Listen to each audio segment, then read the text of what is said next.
El temor de un hombre sabio, de Patrick Rothfuss. Capítulo 106. Regreso. Tardé tiempo en recuperarme de mi encuentro con el Zae. Dormía mucho, pero de manera irregular, porque me acosaban constantemente unos sueños espantosos. Algunos eran muy reales e imposibles de olvidar. En ellos aparecían, sobre todo, mi madre, mi padre y mi trup.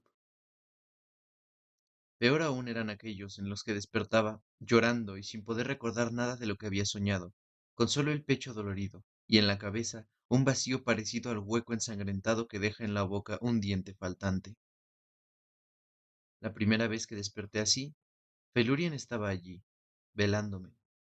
La expresión dulce y preocupada de su rostro me hizo pensar que me murmuraría algo y me acariciaría el pelo, como había hecho Auri en mi habitación meses atrás.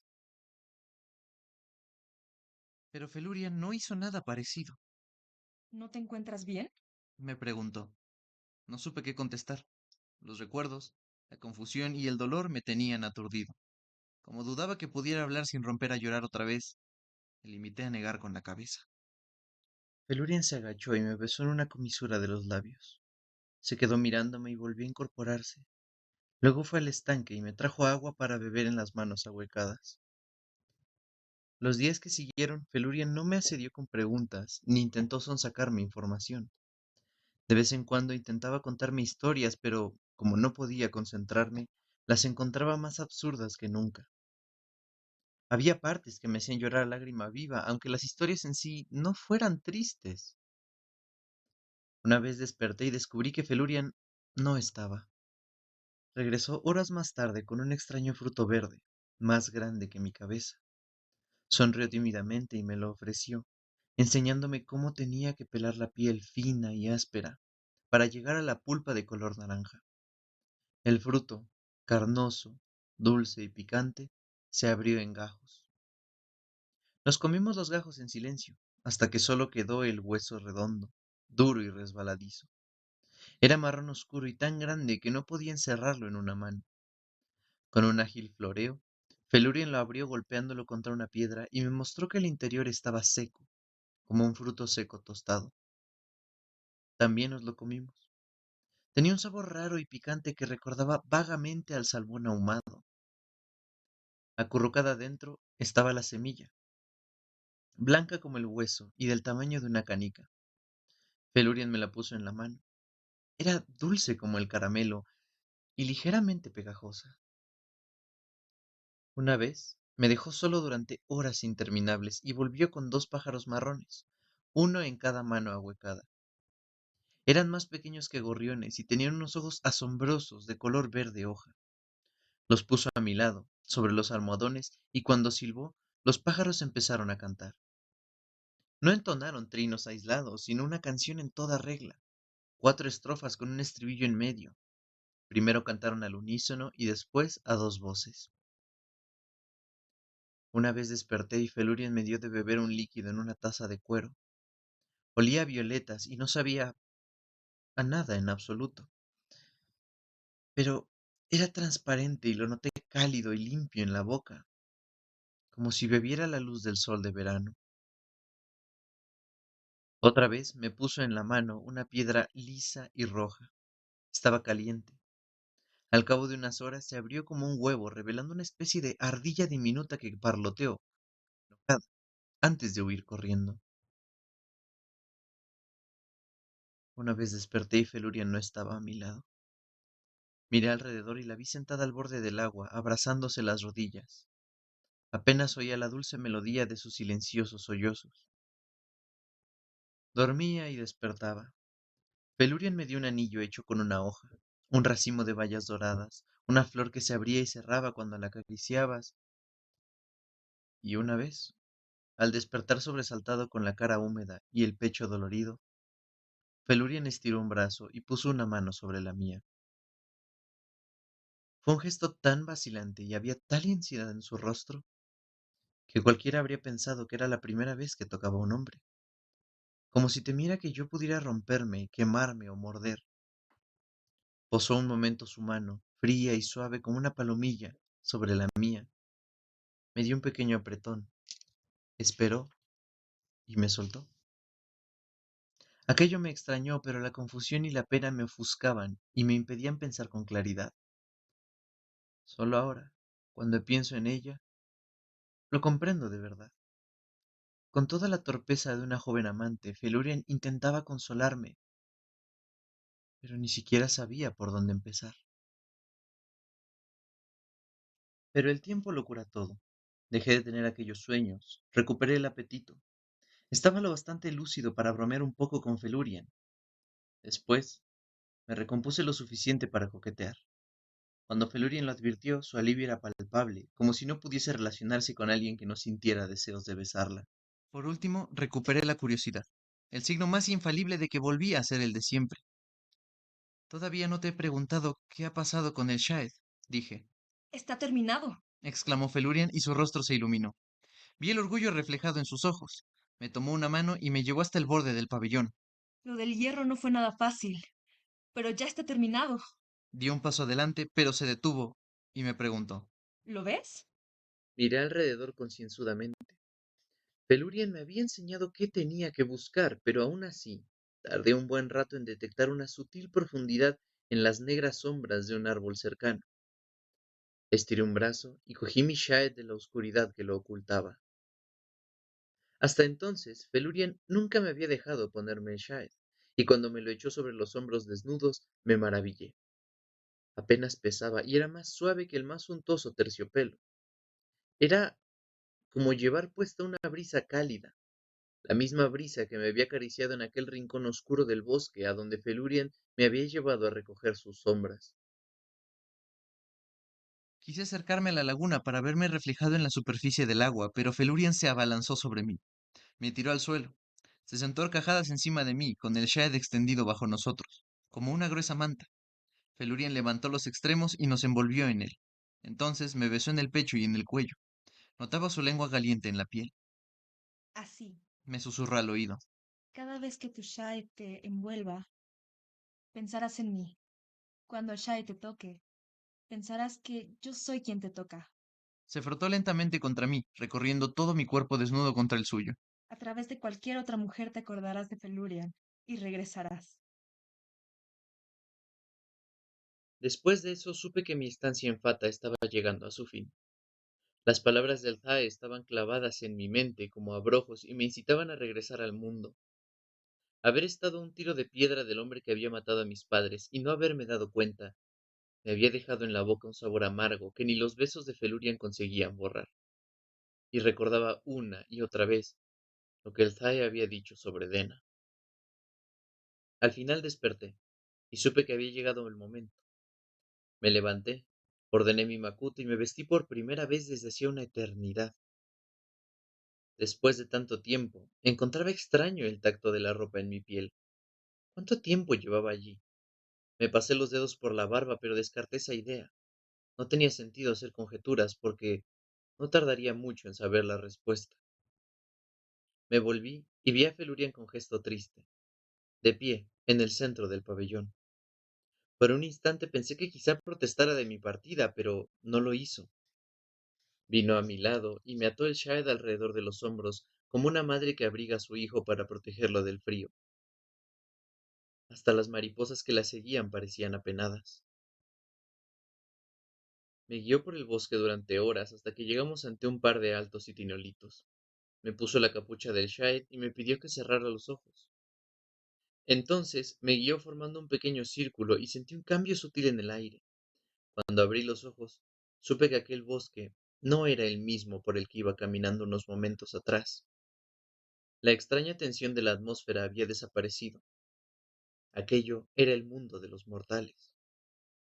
Me volví hacia Feluria. Mi señora, dije, no tengo nada que darte antes de partir, Solo la promesa de que regresarás. repuso ella con una voz suave como un pétalo de azucena, pero que contenía un susurro de advertencia. Sonreí. Me refería a que no tengo nada que regalarte, señora. Solo tus recuerdos. Se acercó a mí. Cerré los ojos y le dije adiós con pocas palabras y profundos besos. Y me marché. Me gustaría decir que no miré atrás, pero mentiría. La visión de Felurian casi me partió el corazón. parecía tan menuda junto a los enormes itinolitos. Estuve a punto de retroceder para darle un último beso, para decirle un último adiós, pero sabía que, si retrocedía, no sería capaz de marcharme otra vez. No sé cómo lo hice, pero seguí caminando.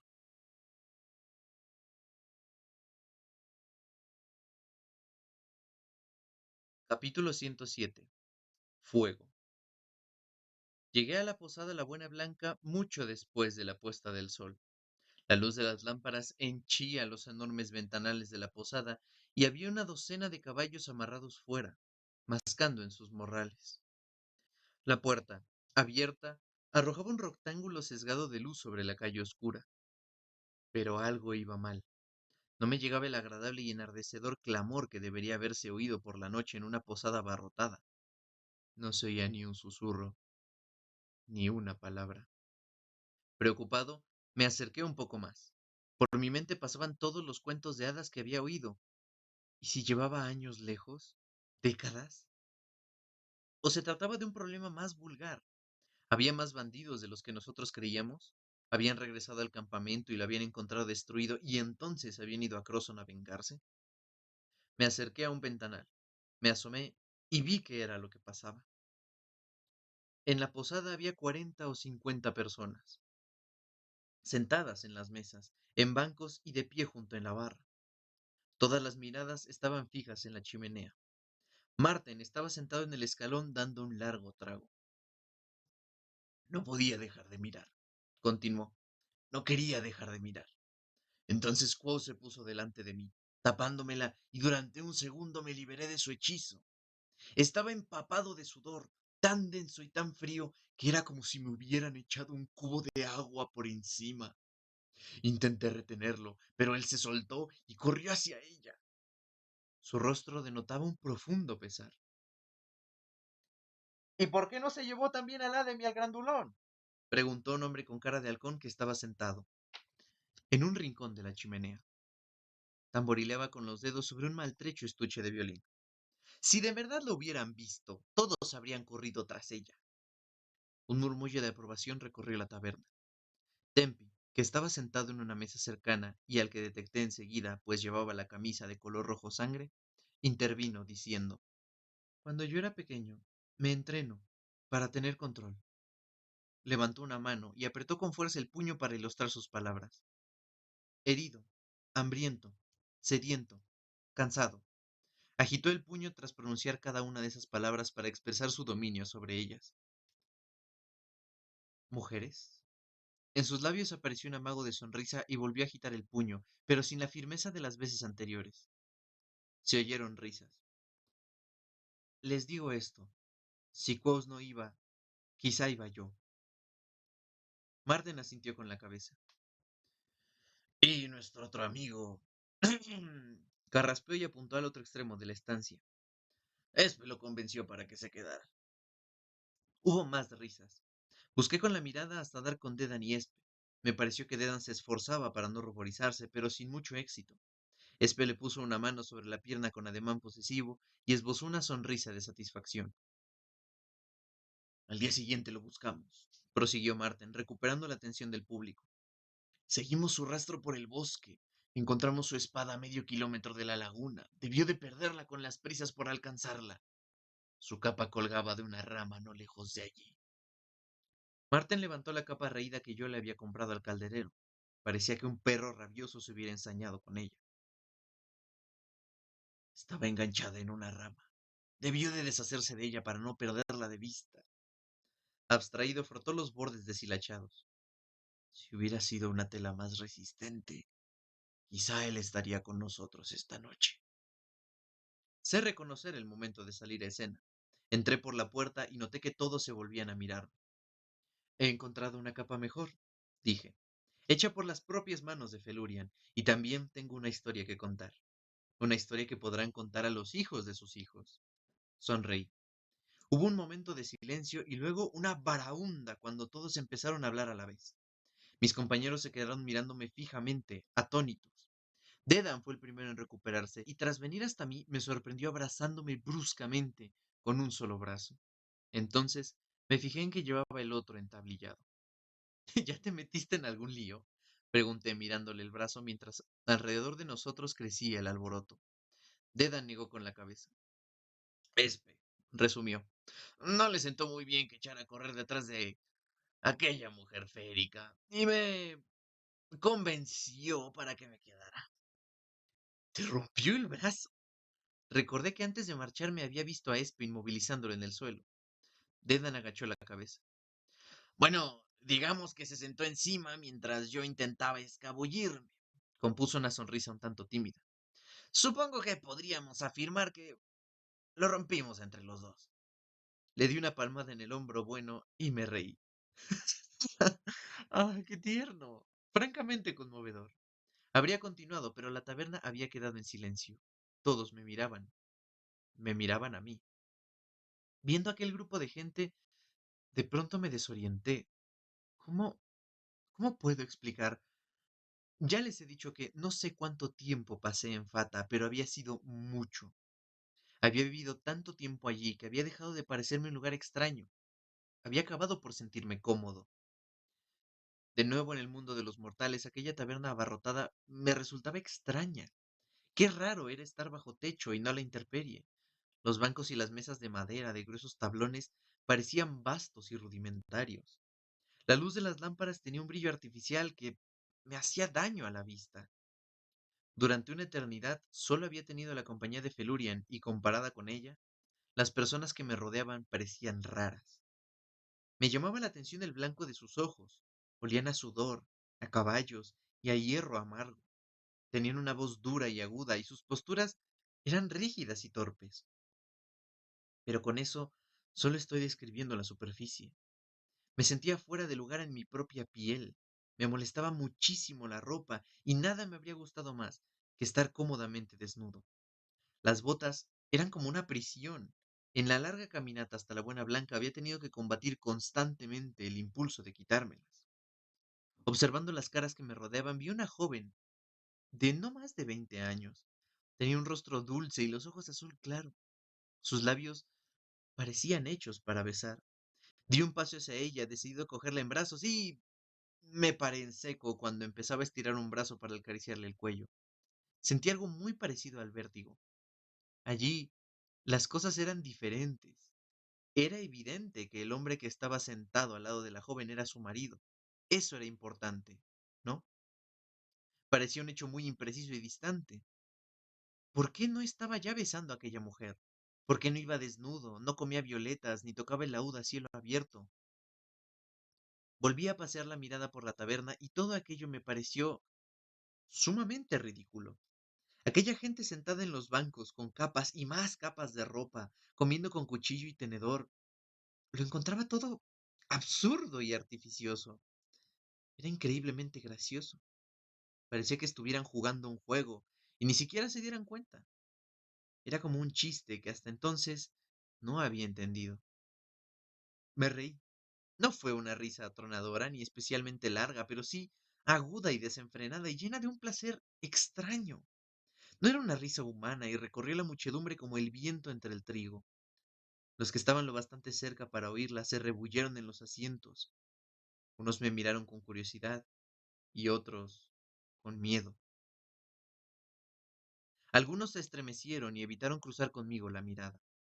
Me chocó su reacción y me esforcé para controlarme. Inspiré hondo y cerré los ojos. Superé aquel momento de extraña desorientación, aunque seguía notando las botas duras y pesadas. Cuando volví a abrir los ojos, vi que Espe me observaba. Con voz vacilante, me dijo, pareces estar bien, Quoth. Sí, dije con una amplia sonrisa. Creíamos que te habías perdido. Creían que había desaparecido. La corregí con dulzura, y fue hacia la chimenea donde Marten estaba de pie, que había muerto en brazos de Felurian, o que erraba por el bosque loco y destrozado por el deseo. Los miré alternadamente. ¿No es así? Noté todas las miradas puestas en mí y decidí sacar el máximo partido de la situación. ¿Qué creían? Soy Quoth. Soy Edena Ru de nacimiento. He estudiado en la universidad y puedo invocar al rayo como Taborlin el Grande. ¿De verdad pensaron que Felurian me mataría? Pues sí, dijo una voz áspera desde el borde de la chimenea. Si de verdad hubieras visto siquiera su sombra, estarías muerto. Me volví y vi al violinista con cara de halcón. Disculpe, señor. ¿Cómo dice? Deberías pedir disculpas a todos los que estamos aquí. Me respondió con una voz cargada de desdén. No sé qué esperas obtener de esto, pero no me creo que vieran a Felurian. No me creo nada. Hice algo más que verla, amigo mío, repliqué, mirándolo a los ojos. Y si fuera verdad, ahora estarías loco o muerto. Y aunque admito que quizá estés loco, no será por culpa de ningún hechizo férico. Se oyeron risas. Hace más de 20 años que nadie la ve. Los seres féricos se marcharon de aquí y tú no eres Taborlin. Digan lo que digan tus amigos. Seguro que solo eres un narrador astuto que pretende labrarse un nombre. Aquella afirmación se acercaba peligrosamente a la verdad, y vi que algunos de los presentes me observaban con escepticismo. Antes de que yo pudiera decir nada, Dedan saltó. Entonces, ¿cómo explicas lo de su barba? Cuando se marchó hace 3 noches tenía la cara lisa como las nalgas de un recién nacido. Eso dices tú, replicó el violinista. Pensaba callar aunque no me hubiera querido ni la mitad de lo que nos habían contado sobre esos bandidos, o de que su amigo había invocado al rayo. Pero me dije, seguramente su amigo murió y quieren que la gente lo recuerde contándonos un par de historias portentosas. Miró por encima de su nariz rota a donde estaba sentado Dedan. Pero la verdad es que han llegado demasiado lejos. No es muy sensato contar mentiras sobre los seres féricos. No me gusta que vengan aquí unos forasteros y le llenen la cabeza de tonterías a mis amigos, así que hagan el favor de callarse. Ya los hemos oído bastante por esta noche. Cuando hubo terminado de hablar, el violinista abrió el maltrecho estuche que tenía a su lado y sacó su instrumento. Para entonces, la atmósfera de la habitación se había vuelto vagamente hostil, y más de uno me miraba con resentimiento. Escúchame, Sob, farfulló Dedan furioso. Espe dijo algo y trató de hacer que se sentara, pero Dedan la apartó. No, no voy a permitir que me llamen mentiroso. Álvaro nos envió aquí a dar escarmiento a esos bandidos, y nosotros hicimos nuestro trabajo. No espero que me reciban con un desfile, pero tampoco pienso permitir que me llamen mentiroso. Nosotros matamos a esos desgraciados, y después vimos a Felurian, y Quo se marchó con ella. Dedan recorrió la taberna con mirada agresiva, deteniéndose en el violinista. Esa es la verdad, y lo juro por mi buena mano derecha. Si alguien quiere llamarme mentiroso, podemos resolverlo con los puños ahora mismo. El violinista cogió su arco y miró a Dedan a los ojos. Tocó una nota chirriante. Mentiroso. Dedan se lanzó hacia él mientras la gente apartaba las sillas y dejaba espacio para la pelea. El violinista se levantó despacio. Era más alto de lo que me había parecido. Tenía el pelo corto y entrecano y las cicatrices de los nudillos delataban que sabía defenderse con los puños. Conseguí ponerme delante de Dedan y me incliné hacia él, hablándole al oído. ¿Seguro que quieres pelear con el brazo roto? Si te lo retuerce, te pondrás a gritar y harás el ridículo delante de Espe. Noté que se relajaba un poco y lo empujé suavemente hacia su silla. Dedan se dejó llevar, pero no estaba nada contento. Algo aquí, oí decir a una mujer detrás de mí. Si quieres pelearte con alguien, te lo llevas afuera y no te molestes en volver a entrar. No te pago para que te pelees con los clientes, ¿me has oído? No te pongas así, Blanca, dijo el violinista para tranquilizar a la mujer. Solo estaba mostrándole un poco los dientes. Ha sido él el que se ha ofendido. No puedes reprocharme que me ría de ellos con las historias que cuentan. Me di la vuelta y vi al violinista dando explicaciones a una airada mujer de mediana edad. Era un palmo más baja que él, y tuvo que ponerse de puntillas para hincarle un dedo en el pecho. Entonces fue cuando oí una voz a mi lado que exclamaba: ¡Madre de Dios, Seb! ¿Has visto eso? ¡Mira, se mueve sola! Estás borracho como una cuba, solo es el viento. Esta noche no sopla el viento, se mueve sola, mira. Era Mishaed, por supuesto. Varias personas más se habían fijado en que ondulaba suavemente, movido por una brisa inexistente. Me pareció un efecto bastante bonito, pero me di cuenta de que la gente se estaba alarmando. Una o dos personas alejaron sus sillas de mí, inquietas. Blanca tenía los ojos clavados en Mishaed, que seguía ondeando con suavidad. Vino hacia mí y se paró enfrente. ¿Qué es eso? Me preguntó con solo una pizca de miedo en la voz. Nada que deba preocuparla, respondí con tranquilidad y le acerqué un pliegue para que lo examinara. Es mi capa de sombra. Me la hizo Felurian. El violinista dejó escapar un ruidito de desdén. Blanca le lanzó una mirada fulminante y acarició mi capa tímidamente con una mano. Es muy suave, murmuró, y levantó la cabeza. Cuando nuestras miradas se encontraron, puso cara de sorpresa y exclamó: ¡Pero si eres el chico de Lucy! Antes de poder preguntarle qué quería decir, oí otra voz de mujer que preguntaba: ¿Qué pasa? Me di la vuelta y vi una camarera pelirroja que se acercaba hacia nosotros. Era la misma que me había hecho pasar tanta vergüenza en nuestra primera visita a la Buena Blanca. ¡Es, es tu chico, aquel de la cara fina de hace 3 ciclos! Dijo Blanca, apuntándome con la barbilla. ¿No te acuerdas de que me lo señalaste? Con la barba no lo había reconocido. Lucy se puso delante de mí. Unos rizos de un rojo intenso le acariciaban la piel pálida y desnuda de los hombros. Sus peligrosos ojos verdes recorrieron mi shade y ascendieron lentamente hasta mi cara. Sí, es él, confirmó mirando de reojo a Blanca. ¿Con barba o sin ella? Dio otro paso adelante, apretándose casi contra mí. Los chicos siempre se dejan barba para parecer más hombres. Sus brillantes ojos color esmeralda se clavaron en los míos, esperando verme sonrojarme y farfullar, tal como había hecho la primera vez. Pensé en todo lo que había aprendido con Felurian y sentí que aquella risa extraña y salvaje volvía a brotar en mí. La reprimí lo mejor que pude, pero noté que daba volteretas dentro de mí cuando miré a la camarera a los ojos y sonreí. Lucy dio un paso atrás, asustada, y se puso colorada hasta las orejas. Blanca vio que se tambaleaba y la sujetó. ¿Qué te pasa, muchacha? Lucy desvió la mirada. Míralo, Blanca. Míralo bien. Tiene un aire fata. Mírale los ojos. Blanca escudriñó mi rostro, intrigada. Entonces también ella se ruborizó un poco y cruzó los brazos ante el pecho, como si yo la hubiera visto desnuda. Señor misericordioso, dijo. ¿Entonces es todo cierto? Hasta la última palabra, confirmé. ¿Cómo lograste huir de ella? Me preguntó Blanca. Por favor, Blanca, saltó el violinista incrédulo. No irás a creerte los cuentos de ese cachorro, ¿verdad? Lucy se dio la vuelta y enfurecida dijo: Se nota cuando un hombre sabe tratar a una mujer. Ben Crichton. Ya sé que tú no entiendes de eso. Cuando este muchacho estuvo aquí hace un par de ciclos, me gustó su cara y pensé que no estaría mal retosar un poco con él. Pero cuando intenté camelármelo... Dejó la frase inacabada, como si no encontrara las palabras. Ya me acuerdo, dijo un hombre que estaba junto a la barra. ¿Cómo me reí? Creí que iba a mearse encima. No pudo decirle ni una palabra. El violinista encogió los hombros. ¿Y qué?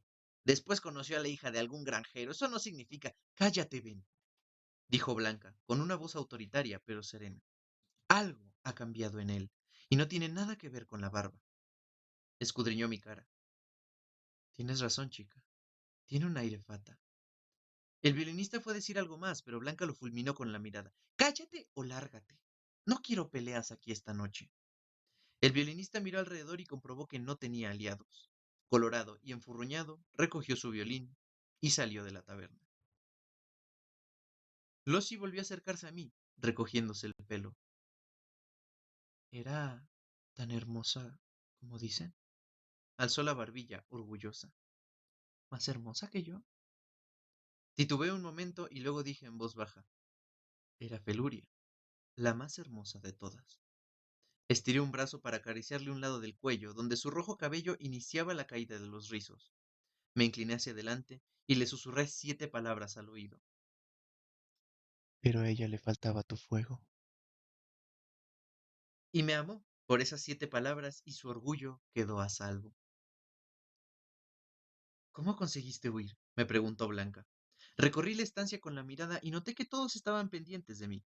Aquella salvaje risa fata volvió a cabriolar dentro de mí. Compuse una sonrisa perezosa. Mi shade se infló. Fui hasta el centro de la estancia, me senté en el escalón de la chimenea y les conté la historia. O mejor dicho, les conté una historia. Si les hubiera contado toda la verdad, no me habrían creído.